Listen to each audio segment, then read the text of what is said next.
appreciate very much your all coming tonight. And we know you're in for a special treat. This is a special needs conversation in conjunction with our economics and finance club. We're grateful for the great leadership that helped us drive to that club. The club has arranged for one of our most esteemed alumni to speak to you this evening. Those of you who were in attendance last May at our commencement address had an opportunity to hear from John Miller about leadership and his experiences that have been truly extraordinary. Many other venues in life, including most recently as the National Financial Chair of Mitt Romney's presidential campaign. I've had the great privilege of getting to know John quite well during the course of the last couple of years. Consider him to be a great friend, and delighted to have you back here on the campus, John, at Utah State University, your alma mater.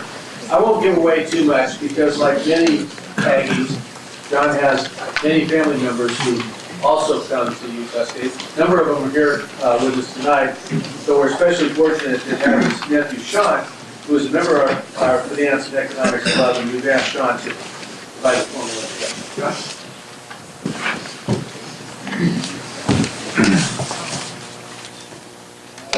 Turn the microphone on. Everybody hear me okay? I appreciate the opportunity to introduce John, Dean, and a little bit about John quickly so you can hear from him. He was just born here in the valley in Logan, grew up in Hiram, just the south end of the valley. He first learned about beef in the beef industry at E.A. Miller's, Blue Ribbon Beef, where he kind of got his first exposure to business in the industry. He attended this school, as the dean said, graduated with a BS in history, or BA, and in 1991, John left E.A. Miller's to go and start National Beef Packing Company. While he was there, he greatly improved the processes at National Beef. He was processing 50,000 cattle per year when he first started and got up to 4 million cattle per year when he left. And so I guess apparently cattle per year is probably a ratio we need to learn, isn't it, Dean? He was the CEO of National Beef until 2009, and as Dean also said recently, was the National Finance Chair for the Romney for President campaign. And on a personal note, as my Uncle John has been a great example to me of a dedicated businessman as well as a family man, as a citizen, to balance also all those things which we know is often hard to do. And even while he's doing all this, he's usually the one that instigates the family reunions and has a lot of fun. So without any further ado, John Miller.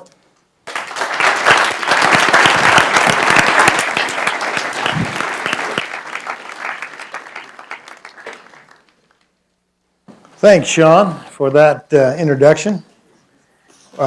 This is really actually quite a surprise. I see you had a lot of young faces, and I see a few older faces, some that I didn't recognize, that kept me out of trouble for a few years ago when I was raised here in Cache Valley and attended Utah State.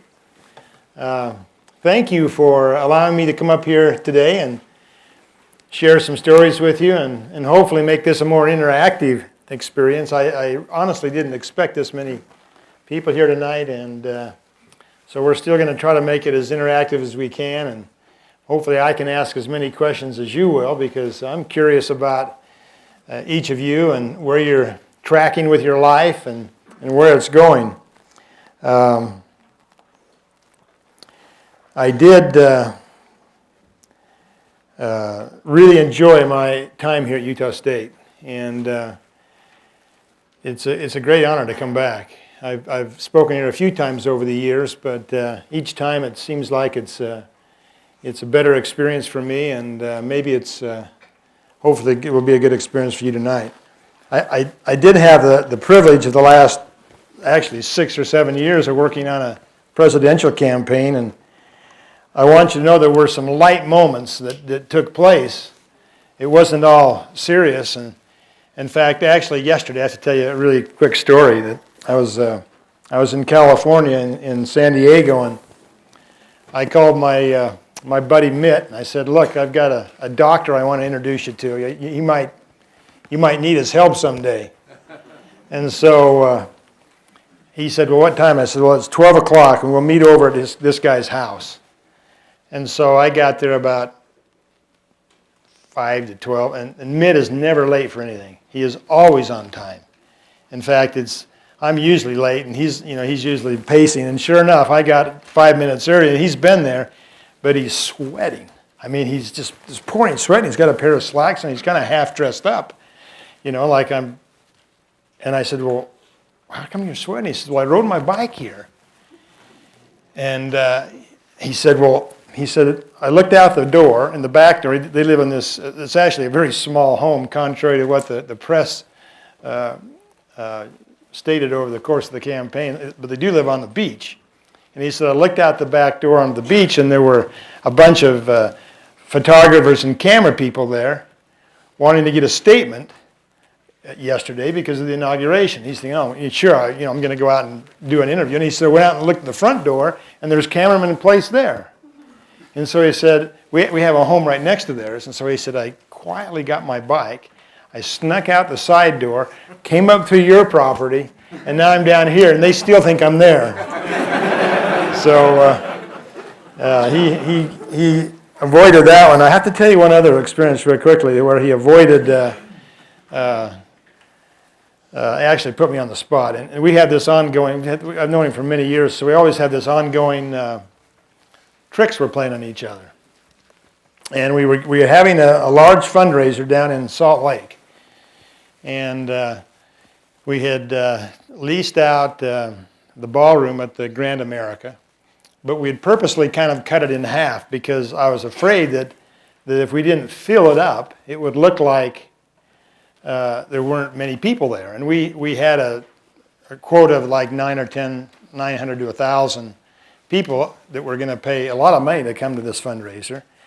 And as it turned out, there were 1,300 people, and we didn't have enough meals, and people were sitting on the sides. It was actually fantastic. It's exactly what you want for a political speech.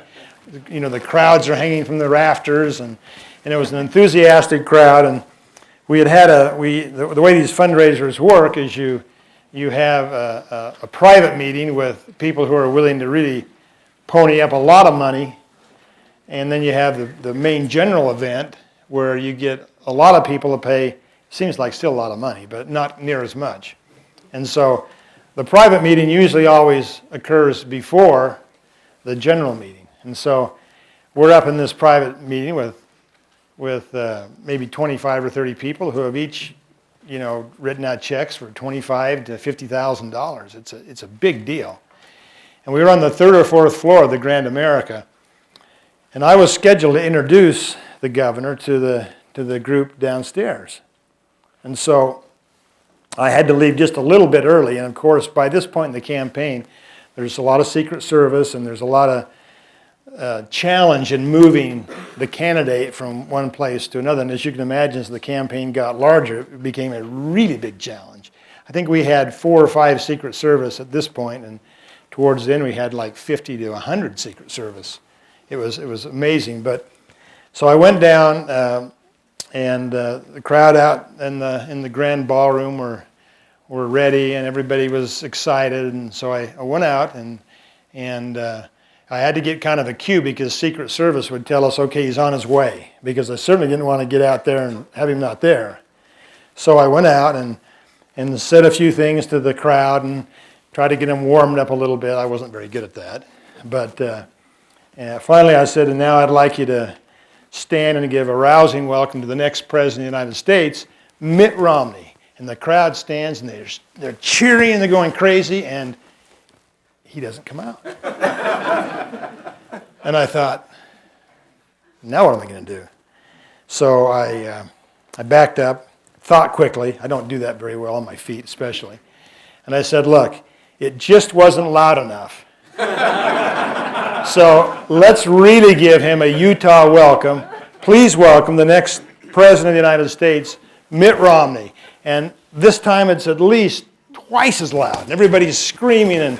And I looked to my left and I looked to my right, and there's no Mitt Romney.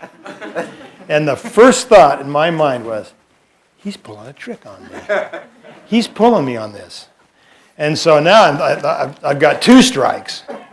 And there was a guy that I worked with, there's a kid named Spencer Swick, who was kind of my partner in this whole finance thing, and he steps out of the side curtains and he goes, and so we don't know where he is. And so I'm looking out and the crowd's still kind of yelling, and of course no mitt, and so I go back and I thought, okay, one more time. And I said, look, I don't really know where he is, but I know he's close. So maybe he couldn't hear us. So everybody stand up and let's give the next President of the United States a warm welcome, Mitt Romney. And everybody stands and screams, and he finally comes out. But I was sure he was standing behind there trying to pull a trick on me. Well, this is what I found out later from the Secret Service. Now, if you can believe the Secret Service. He was stuck in the elevator with my wife. That's what they told me. I don't think I believe him. My wife denies it. Of course, he said it was true, so anyway. Well, thank you. Let me just attach this if I can get it stick here somewhere. I've been privileged to have a little bit of success in business over the past few years, and I thought that I'd take some time and just share with you some things that I've learned, and ask you to participate in sharing with me some of the things you've learned. A number of years ago, and I mentioned this when I gave my commencement, or not a commencement, the speech at the commencement of the business school, of my longtime association with a person named Stephen Covey. Everybody aware of Dr. Covey? You should be if you're a student here at Utah State. And Stephen was was my mentor when I was about your age as undergraduate students, and then as a graduate student at Utah State in the MBA program. Stephen as a guide to me, and I remember early on, Stephen told me he actually told my son that. Who had asked him, Stephen had asked my son, what are you doing? And my son said, well, I'm a student. And Stephen said, well, I'm a student too. And he was totally sincere. And in fact, his whole view of life was that it was a learning process, and once a student, always a student. So I can really tell you here tonight that that's been my experience, that it seems like not a day goes by that I don't learn something either about myself or others that I didn't know, and that either can help improve my life or make me a better person or a better business manager or a leader or whatever. So there's no one here that isn't a student of life. So just because you're students at Utah State, you don't need to think you're alone, because there are a few gray hairs here with us tonight who we're still struggling students as well. Right, Bruce? You're still learning a few things. And Larry Anderback, that I know he's still, right? Good. These are guys that used to boss me around when I was a student here. But one of the things that I like to talk about is leadership and what it really means to be a leader. So I'd like to ask someone here tonight to tell me a little bit about who their most significant leader is in their life today.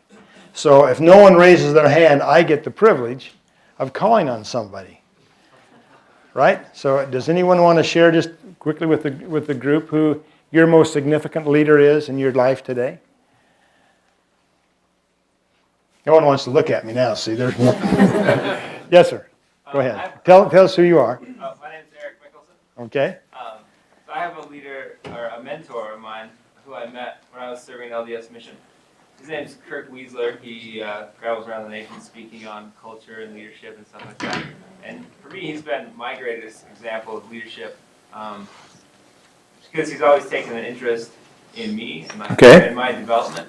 And he also has the same view of you as having the outlook of life is always a learning opportunity. And one of the things I really appreciate about his leadership is he always says, the best leader is the best teacher. And he has always been a great teacher to me as well. Right, so in a sense, he's been serving your needs, hasn't he? How about any other thoughts? Go ahead. I know you wanted to say something. Yeah. From a business perspective? No. Just who are the leaders in your life? maybe your parents, it could be a teacher, whatever. I have lots of great examples in my life, especially family. As far as Why family? Family, because Yeah. I have lots of different examples of success and what it means Okay. to truly be successful. For example, I actually believe that you know her, my Aunt Linda Danes. I know her really well. She's been a great example to me of just. Has she been someone that you can call on and ask for help? Absolutely. Great. That's good. Any others? Really quick. If I was to say my challenge to you would to become a servant leader, what do you think that means? What does it mean to you if you were called a servant leader? Anybody ever heard that concept, becoming a servant leader? Yeah, but most of these kids weren't here for that, so. Any thoughts about that? Anybody heard of that before? What does it mean to become a servant leader? I think it means Just tell us who you are. I'm JD Arnold. Okay. It means to serve those that you're leading. Why would you do that? I thought when you were a leader, everybody else served you. That's what I always tell my brother here. I think it brings unity, and it Okay. helps them to feel like they're on the same level as you, and not like someone who's more of a godlike figure, I guess. But Okay. Any other thoughts? Yes, sir. State your name and, Grant Patty. okay, Grant. When I served in LDS mission, and my mission president worked harder than anybody else. And so the idea that when he asked us to work, we knew that he had the moral authority to tell us, what needed to be done. Good point. So he had that moral authority because he was willing to be out in front. Is that right? Leading by example. Is that Right. summarized? Okay, another idea or thought about this? Yes, ma'am. Please tell us who you are. Megan Ellis. And tell us why you're the smartest girl in this room tonight. Just kidding. I served as a student body officer in high school, and one of our key things to work on was learning to respect each of the students in the different groups, because how can we think that they will respect us if we can't even respect them? Okay. All right. Anything else? Very good. Any other comments? I think, I'll just say this, that when you leave the university, you're going to leave with a toolbox of skills. They may be in accounting, they may be in finance, economics, and those will serve you really well. But if you really want to amplify or multiply your influence, you can do it by becoming a servant leader. It is, in my opinion, there's just no question, it's the most effective form of leadership. And really, it's about learning to serve those whom you are working with by learning to care about, or not learning, but caring about them, showing concern, being there to make sure that they're successful. Your influence as a leader will expand so much quicker, so much better, and be so much more powerful if you can just learn that simple concept of the servant leader. And there's multiple examples probably even in your own lives. If you look to who your leaders are, they're the people who have served you, that have cared about you, that have taken the time to show an interest in you. And so I challenge all of you, when you leave here tonight, to consider becoming, if you're not already, which I suspect many of you are, servant leaders. Let me just share with you a really quick example about this, and I spoke of this at my commencement address. We have, in the national beef, we had many plants. These are large production facilities with thousands of employees and hundreds of supervisors, and we used to track by supervisor their performance, and there were a number of metrics that we used for these performance measurements. They included yields and absenteeism, tardiness, productivity by employee, all sorts of different things. And it became really apparent to us that the supervisors that had a personal interest in the 20 or 30 or 15 young people that were working for them, if they had a personal interest in their lives, if they knew when their birthdays were, if they knew if they were having challenges with maybe a child that was ill, or whatever was going on. These particular supervisors who took the time to understand the needs and concerns of those that worked for him, by far their metrics, financially, economic, from a production standpoint, were always higher. And so, I mean, if you look around and you see people who are really influential in a servant leader capacity, it's because they've taken the time to learn to care about those that they're working with. They don't see themselves so much as the boss. In fact, I always try to remember this: the higher up the monkey goes, you remember the other side of that? The more his behinder shows. So if you can incorporate into your mind the concept of servant leader, that whoever your stewardship is over in terms of leadership, your job is to help that person be a better manager, a better employee, a better parent, whatever it is. You take that personal interest in serving someone, your sphere of influence will expand much, much broader than if you attempt to become a leader in some other way. I've seen some so-called leaders who have kind of a win-lose attitude. You know, and their attitude is, I'm going to win. I don't care about anybody else. They're all going to lose. And the problem with that kind of leadership style is that it just serves that one person. It doesn't serve the community of who you're working with. And so it really comes from a concern. I wrote this down. A win-lose leadership does not come from the concern of others, but the need to use others. So remember this. A servant leader is the most influential, effective way of leading people, and it's very, very effective.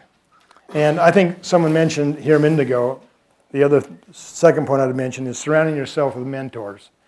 It's really important that you have mentors in your life to kind of checkmate or guide you, or a person who you can go to run things off of, because we all walk in life with big blinders on. We all kind of think we see the whole world as it really is, but we see through such distorted lenses that we don't see much of life as it really is. And if you can get someone who, not only just peers, but someone who's been through a lot of these experiences, who you can sit down with and ask them actually to be a mentor for you. Or maybe it's an undesignated mentor, but find people who can guide you, because we make so many mistakes in life that we can avoid some of these things if you have a mentor that can help you. Anybody want to share a quick example of a mentor that's really helped them make good decisions? Doug, I know you've had great mentors in your life. Yeah. Anyone that comes to mind real quickly? Well, I'll talk about Reed Durkee, who was my mentor in economics. I took my first course in economics sitting right here in this room. I'll even date it for you, back before the flood. The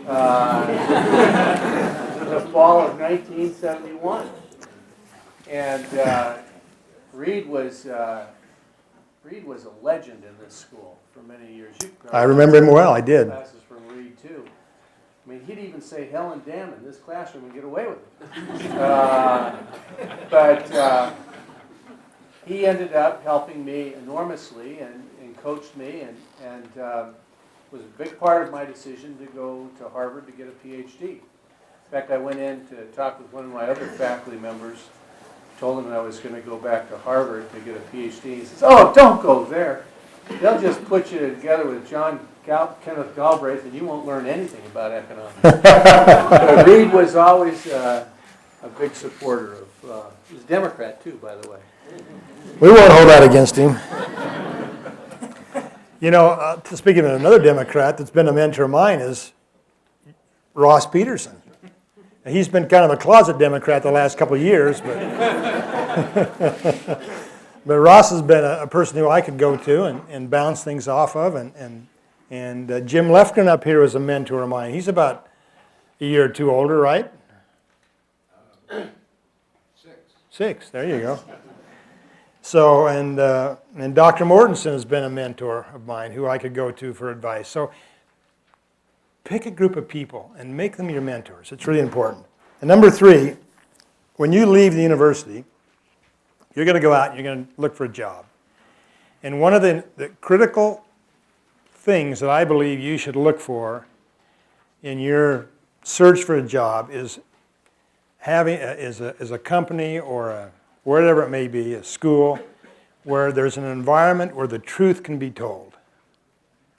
This is really, I mean, it sounds like a simple thing, but let me tell you, there's a lot of so-called would-be leaders out there who hire young college students who do not foster an environment where the truth can be told, or the truth is told. And just a quick example. Years ago, had an opportunity to find a business partner for a large investment. In fact, it was the acquisition of National Beef. And this particular partner was the CEO of a large company. We put together a contract. I had it was very detailed in terms of our responsibilities, which for a later time I was very grateful for. But he had a problem, and that was that in their particular, they were a financial supporter of ours. They weren't really a managing partner, but more of a financial source for us. But he ran a big company, and he grew the company quite fast. I think they went from 10 or 11 billion in sales to over 20 billion. The problem was he was surrounding himself with people who wouldn't disagree with him, or who wouldn't offer an opinion if they thought that it differed from his. And the core of the problem was the CEO, because he was surrounding himself with people who would not tell him the truth as they saw it. And as time went on, this company took on too much leverage. They began to have problems with their banks because they were very arrogant about who they thought they were. And eventually, this $20 billion company filed for bankruptcy. And I can contribute it mostly to the arrogance of their CEO, who surrounded himself with people who simply agreed with him because they were afraid to disagree. So when you go out and look for a job, and hopefully you'll have more than one opportunity in terms of sources, maybe you don't when you first get out of school, but don't stay with a company where whoever you're working for doesn't allow you to share with them how you see a situation, or to disagree with them. Disagreement is a fundamental principle of success in any business. And so many times these businesses that have a degree of success eventually have a lot of problems, and people are miserable because they don't allow people to have an opportunity to express the truth. Any questions about that or comments? Any experiences anybody would like to share? Okay, go ahead, yes. Tell us who you are. My name is Jeff Fielding, and I worked in summer sales over the summer, and I was just curious, and it's in our business it was pretty honest, but there can be a degree of deception in sales in general, it seems. I was wondering, how would you make a company like that completely honest, or where the truth can be told? Talk to me after. Look, the basic concept here is that work for a company where diversity of opinion is valued. I'm talking about career here, where diversity is really valued. And when things go wrong or people make mistakes, lead with questions, not answers. And engage in a dialogue and debate, and conduct autopsies without blame. That's the kind of environment that you want to live in and work in, because it creates a more accurate picture of the environment that you're playing in, and you can make better decisions in a competitive world of business. Now, kind of following along with that is responsibility and accountability. I've worked for people. I started out my career here in Cache Valley for a company. It's called American Commodities. And it wasn't a very It was kind of an interesting job. I won't get into it because I'd probably make y'all sick. But the guy that I worked for originally would leave me, if he was going to be gone for a day, he'd leave me about single page, 2 sheets of things that he wanted me to do. And he told me exactly how I was to do it, and when I was to report back, and it was a real micro management style. It was effective because I believed I had to do it. I mean, I really, tried to do everything he wrote down, but it wasn't. What it didn't do is it didn't provide me with an opportunity to grow and think for myself. And so when you become great leaders, in whatever capacity they are, when you bring people around you and you offer and give them responsibility, allow them the opportunity to do it. What is your job as a servant leader as you hire and create responsibility and give responsibilities? What is your job? Is it to do it for them? What is it? I see you turning your... It's to give them the opportunity to learn how to do it for themselves. Okay. So they can build those skills and that confidence in their own abilities. Right. And your job is to mentor, to provide resources, to give input. And what happens when they make a mistake? Chop them off, you're fired, you're out. What happens when you have that kind of environment with people? Do you think they're going to take a risk? They're going to come to you with a great idea that they have because they're sure you're going to embrace it and want to move ahead with it? What are they going to do? Just the opposite, aren't they? So it's kind of a stewardship principle. I remember, I think this was Stephen Covey or John Covey used to illustrate by giving somebody a $50 or $100 bill and telling them to go out and multiply and make that 200. And so he would hand the person the $50 bill. They'd put their hand out, but he'd really keep it. And then he'd try to tell them, okay, now this is what you need to do. And who remains accountable at that point? You just let this person off the hook.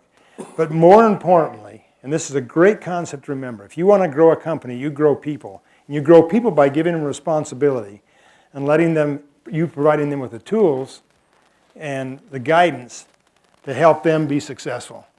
And what we learned at National Beef was that as we did that, no one wanted to leave because they had self-fulfillment.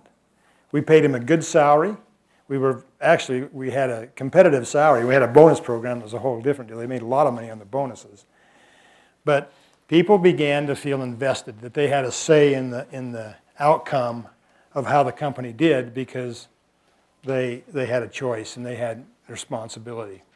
And then when they made mistakes, we were very careful not to have autopsies with blame, but rather autopsies without blame. Because if you hammer someone so hard after you've given them a responsibility, because they fail for whatever reason, and part of this because of your own, you haven't mentored right, but whatever reason, people will not take a risk. And those great creative ideas that they have will be unused. And then eventually those kind of people leave because they want to be in an environment where the truth is spoken, where they have accountability and responsibility based on correct principles. So I'd say that's number 4. Number 5, and I think I can share a story about this in our campaign. I'll come back to that in a minute. And that is know your competitors.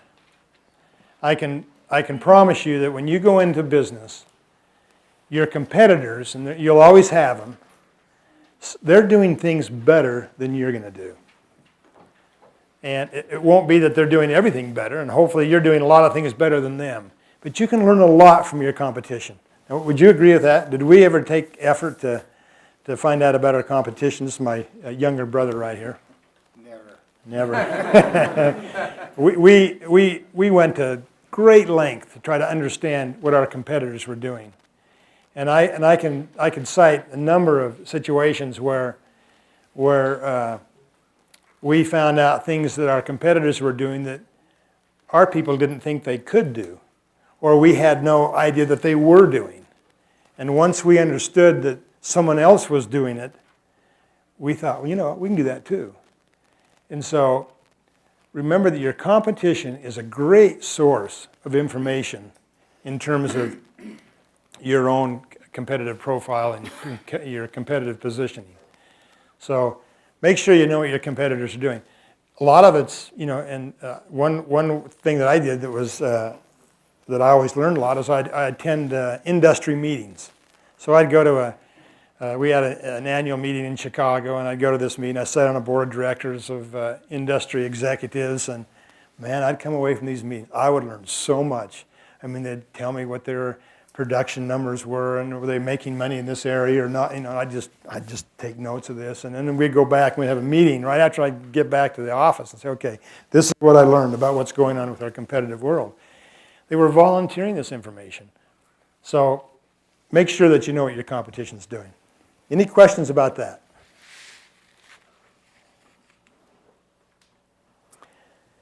Number 6, another. I have a question about that. Yes. When I was at the Harvard Business School, Mike Covey wrote a big case on Iowa beef processing, which I think it was a leader in the industry. Well, they were.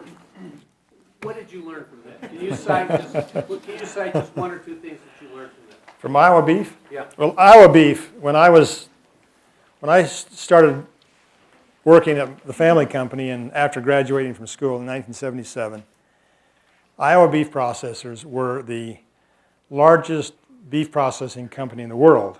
And they had introduced a production style that had buried their competitors.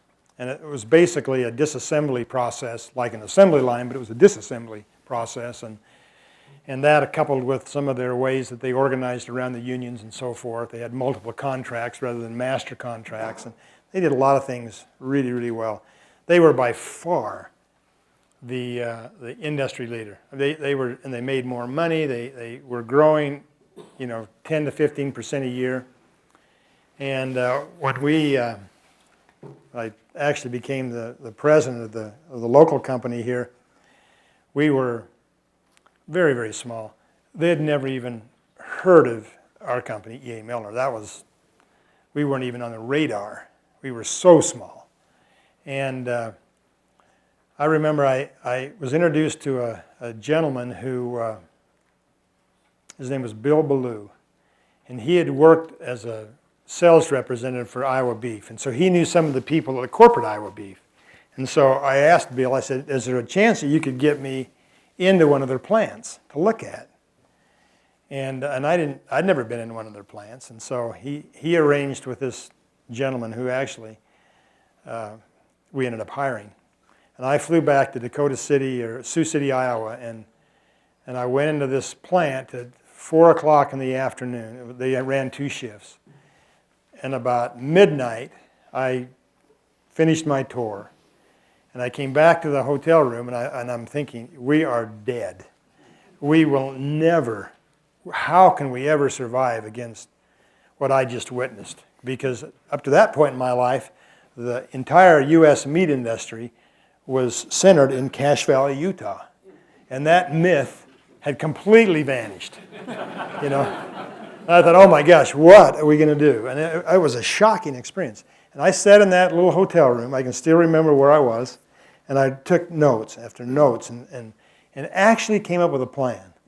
And that plan was that I knew one thing, that for us to survive as a company, we had to compete with Iowa Beef Processors. And so what do you think I did? Any guesses? We bought them. No, we didn't buy them. We copied some of their processes. What else did we do?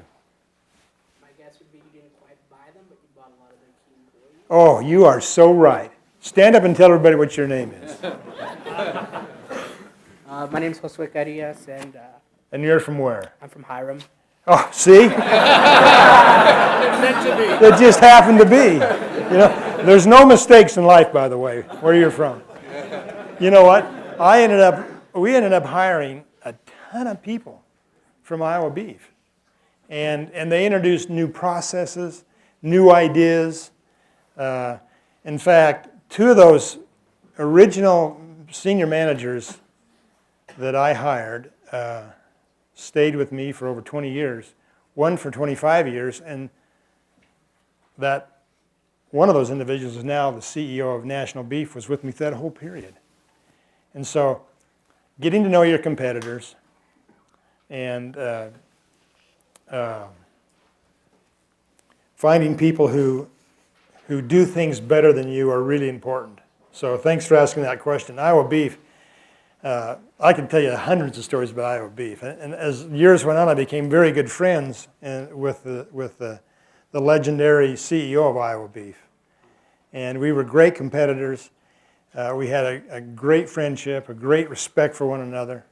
And he didn't like his competitors generally, but I think we were just enough on the edge that he could see a little of himself in our company. And even though we pirated a few of his key people away, we became great friends.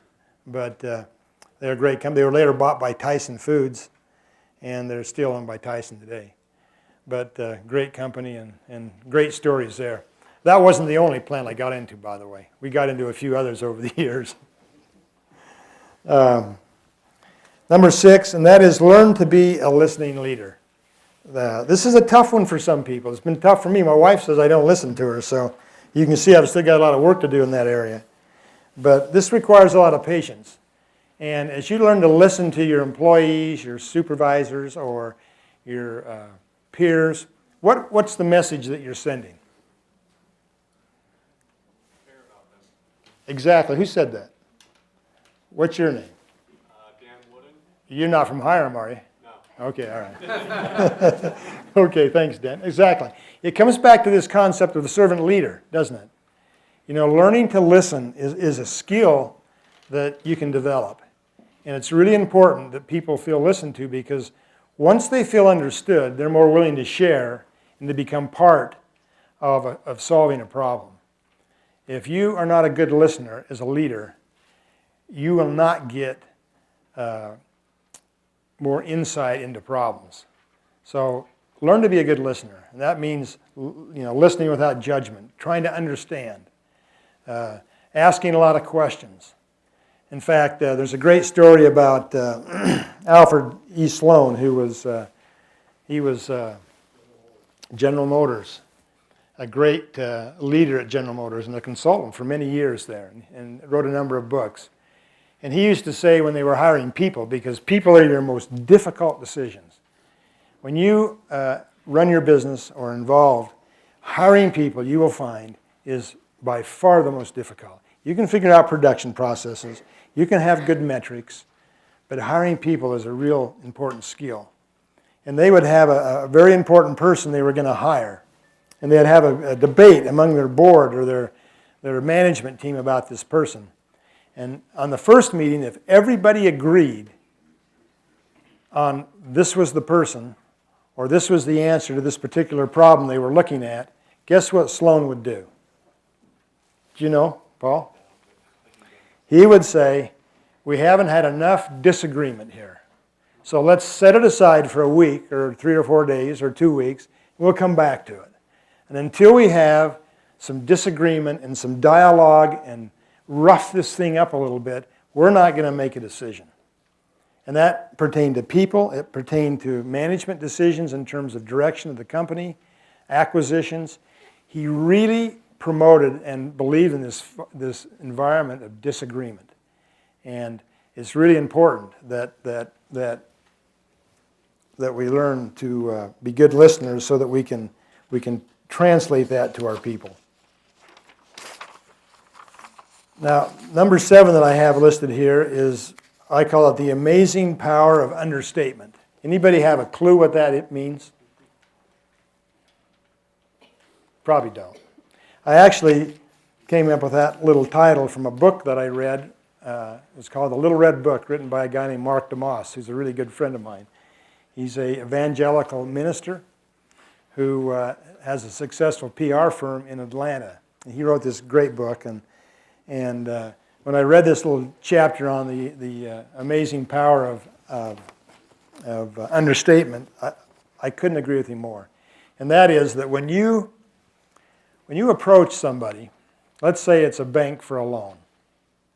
Or let's say you're a manager in a company and you're going to make a proposal on some sort of production or economic investment, that it's really important that you undersell, not oversell. Why is that? Yes, sir. I'm actually an engineer, and I'm taking business classes. Well, engineers always underestimate. I know that, but go ahead. Well, we have to in engineering. It's what you call a safety factor. Build a safety factor into it. You make sure that it can do a lot better than what the requirement is. So that if something does go wrong or something that you don't see happening comes, then able to. Okay. So I want someone to translate what's your name? Nathan just said into a business environment. No, wait a second. I'm not going to call on you because you know the answer. You've been around too long. How about one of the students? Yes, sir. If you understate and then you overachieve, you go beyond what you've said, the customer's going to be satisfied every time. What happens? What's created with that? I think the customer hungers after, like if you're underselling, they're like hungering. But if you're overselling the product or whatever you're doing, then they're just tired of you. There's another comment. Yes, sir. In economics, we call that consumer surplus. Okay. All right. And so what do you get for that surplus? What's another word for it? Credibility? Confidence? Trust? Who said trust? Art? That is so true. When I worked for a company, Sean didn't mention this, but when we sold the business here in Utah, I went to actually work for a company called ConAgra. ConAgra is a large multinational food branded company. They have lots of different companies they own. And the CEO, the man who really built that company, was a guy named Mike Harper. And Mike Harper would bring a group of, let's say we had quarterly reviews. He'd bring in a group of an executive team. Let's say it was Banquet. They owned Banquet. It was a food company. They'd bring them in and they'd report for their quarterly earnings, and then they'd make their estimates. And Mike was a master at drawing people in and then just pounding them. It was kind of like it was like a group of pool of fish. He'd throw us and he'd hook somebody, and you could just see him. He's pulling them in, and that as soon as he gets to right there, he's just going to smack them. And so what I found so amazing was quarter after quarter, this company, this other division that was reporting before we were, would come in here and they'd make promises. They'd say, okay, our sales are going to be up 10%, our marketing budget's going to be $20 million, and our earnings are going to be up 14%. The next quarter they would come in, it would be, their numbers would be so far off. And Harper would just beat them mercifully. It was horrible. And so, it was a good lesson for me because I always thought, you know what? I'm going to tell him about half what I think we can really do. And you know what? I found out that it worked. The next time we came in and we reported a little better than what we said, oh, wow, we got attaboys and we needed a new $10 million for this particular plant. You got it. And over time, this particular board thought that we walked on water. Anything we asked for, we got. And these poor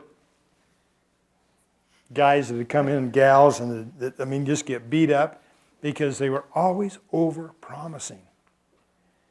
You want to under-promise, over-deliver.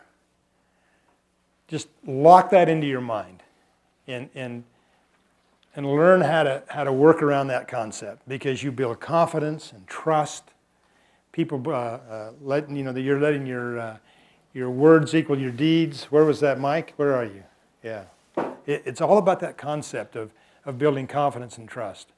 And you start working with bankers, let me tell you what, they're the worst. Anybody had an experience where they overpromised a bank? Well, don't ever overpromise a bank. We always had 3 plans. We had our internal plan, which was usually more than we could really achieve. But we had thrown into that everything we thought we could do. We had the board plan, which was probably 25% under what we were absolutely sure we could achieve. And then we had the bank plan that was half, and we knew no matter what, we could achieve that plan. And of course, the bank didn't know the difference, other than we were beating the plan every time. The board didn't know the difference. Only we understood the real plan, which we usually underperformed, because we had always set our goals so high. So keep in mind to always make sure that you do that. Just a couple other things. Number 8 I want to just mention is skin in the game. Who knows what skin in the game means? Come on, your business and economics. Everybody knows what skin in the game is. Vested interest. All right, tell me about that. Who just said that? So basically,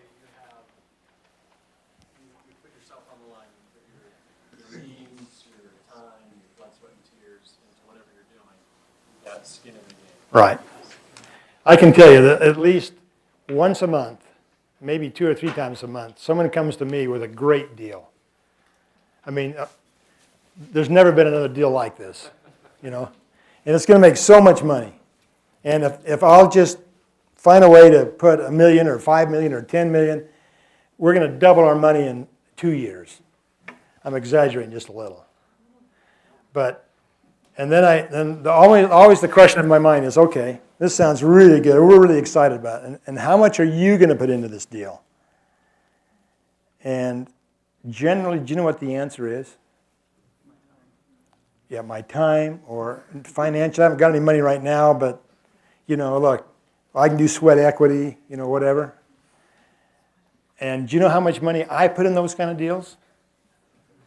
0. You don't put anything in those kind of deals.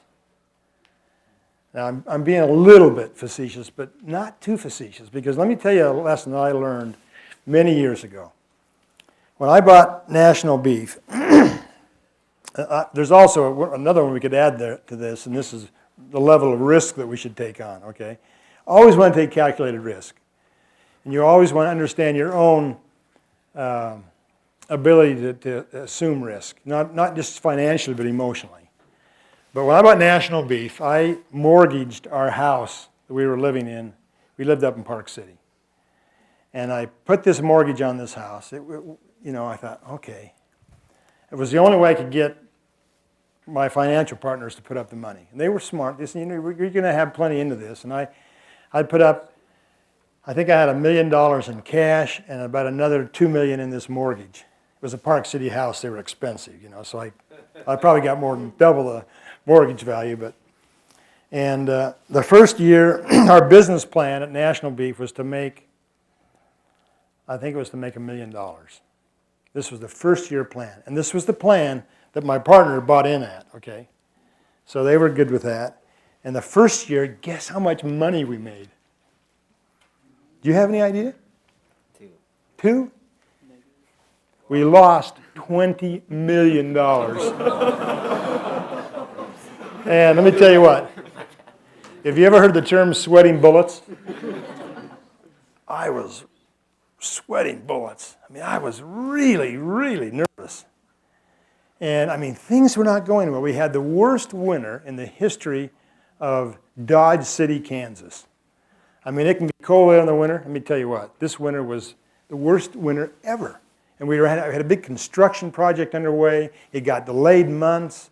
We couldn't get cattle into the plants. We were losing so much money. I was just sick. And I don't want you to think I thought about this every day. But I can remember thinking, you know, if there was just a way I could get out of this deal, I think I'd go back and, you know, it'd be pretty chicken on my part. It wouldn't be very courageous. But, oh man, if I could just get out of this deal, if I just didn't have that $3 million of practically everything I had in this deal, I'd have been gone. I mean, that's how serious it got. And my partners, as you can imagine, were not very happy, and they really wondered who in the heck this crazy guy was that they had hooked up with. But you know, I couldn't go. I couldn't walk away. I had so much invested in it that I had to stick with it. Now, in the end, I don't know if I would have walked away or not. I like to tell myself today I wouldn't have. But I can remember having those thoughts, if I didn't have so much into this, I probably would, I could go back to driving a truck or, doing something that would, get me by. But I couldn't run. So I really had skin in the game. I had to stick to it. And through some really, really rough times. And that company lost $20 million the first year. 2 years ago, they made $280 million. So you don't ever want to give up, right? You want to have skin in the game. And make sure when you do a deal with people that they've got a real vested interest. Because when the going gets tough, and all those of you that have been in businesses and around business your life, it always gets tough. There's never a company that has smooth running waters forever. If there was, we wouldn't live in a capitalist society. Okay, so just remember to make sure your partners have skin in the game, and your own skin too, because you won't be running. The last thing I want to just close on is, do things that really matter. And so when you're out making your way and things are tough or you're making decisions, make sure your priorities are correct. And make sure you know who you are, what you want to accomplish, the important things in your life. And a lot of times it's not the business. Sometimes we think it is, but generally it comes down to those whom we really love and care about, right?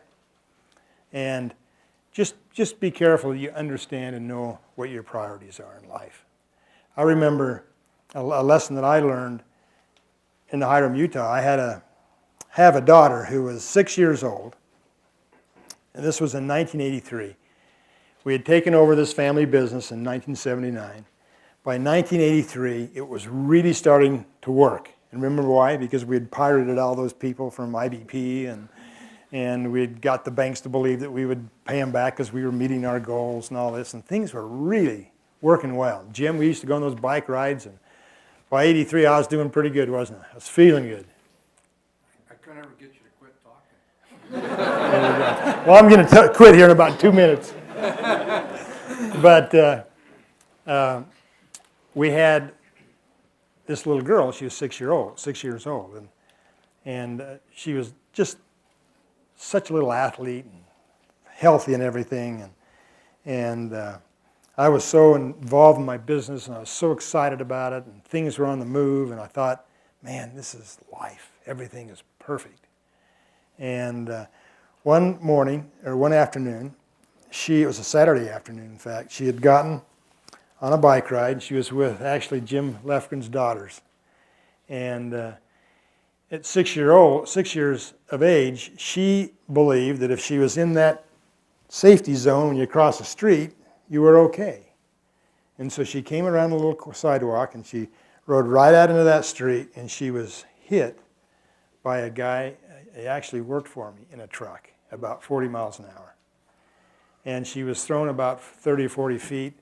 And we got there, got a call from Jim's daughters, and she was crying. She said, Annie's been hit by a truck. And we jumped in the car and rushed up there, and we actually got there before the EMTs did. And it was a very, very traumatic experience.